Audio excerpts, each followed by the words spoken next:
later now to chat with George, and we decided to use his work on the chapel because he has such a lot of things that he does, but he can tell us a bit about the chapel and the whole restoration of this ruin.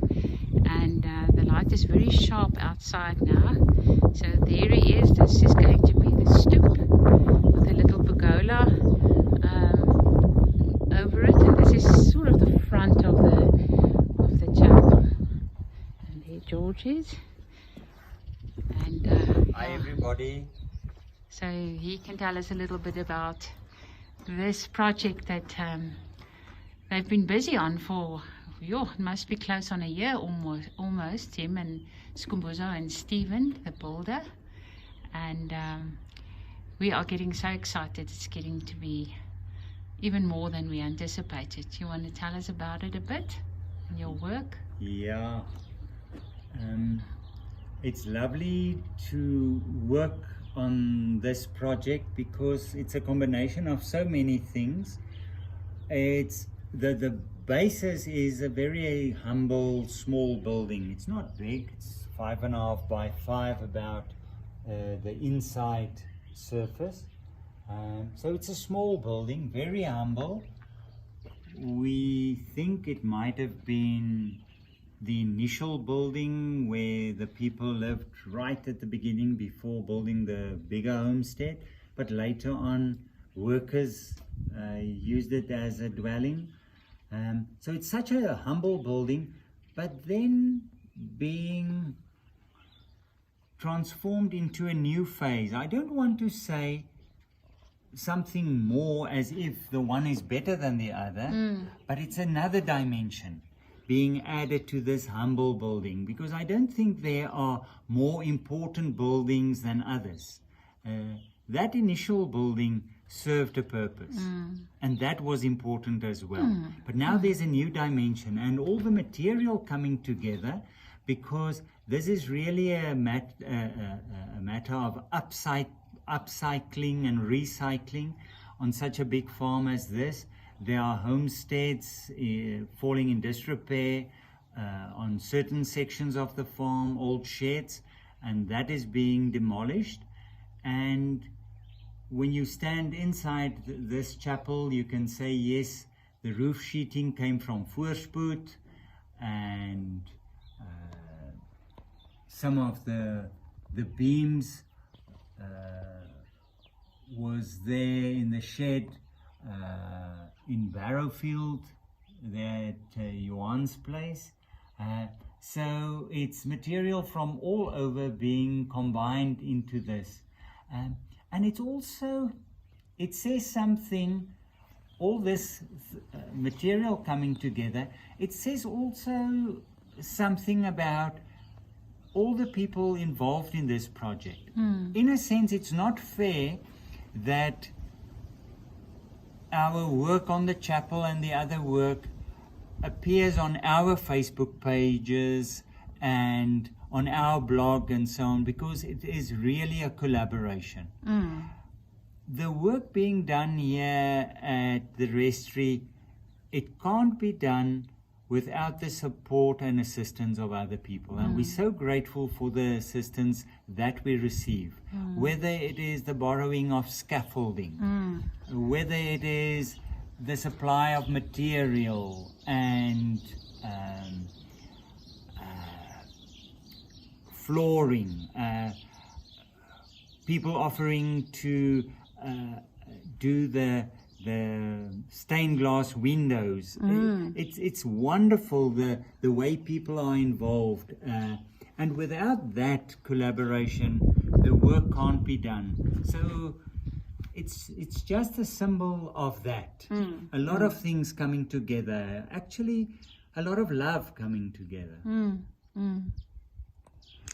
Do you want to say something about the plants inside this building, growing in the walls and pushing the walls apart? Well, it doesn't seem after all these years that they have been growing here. They haven't done much damage. It's amazing how little they need to grow. They're almost air ferns. Yeah. Very shallow roots, very hard to transplant. We've been told that it's also quite rare. I see there's even a kakebos up there, or no, knapsekarel up there. Blackjack. And so our plan is to not get rid of it. You want to tell them a little bit about that? Yeah. When you look at the roof, there's a solid section where it is the ceiling, but then we're going to leave an opening. Maybe if you look there you can see that square section directly below the ceiling. We're going to leave that open and put transparent material roofing there.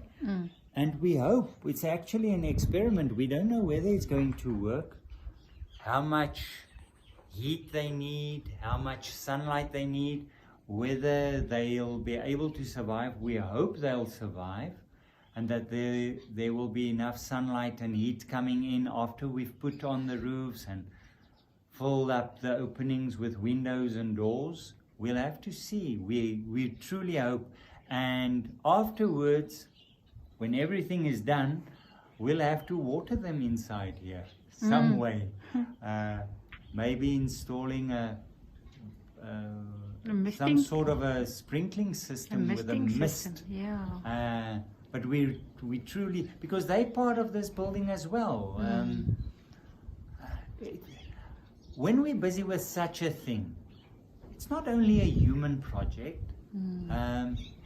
It is a holistic project, and everything alive must have its space in that project as well. And we hope to honor the ferns in that sense for their contribution. Yeah. You want to say something about the purpose of the building? We're not quite sure. Gotcha. We build and we erect and we plan, but there's something mysterious about this building. When we see the reaction of people when they follow the progress, we're actually amazed.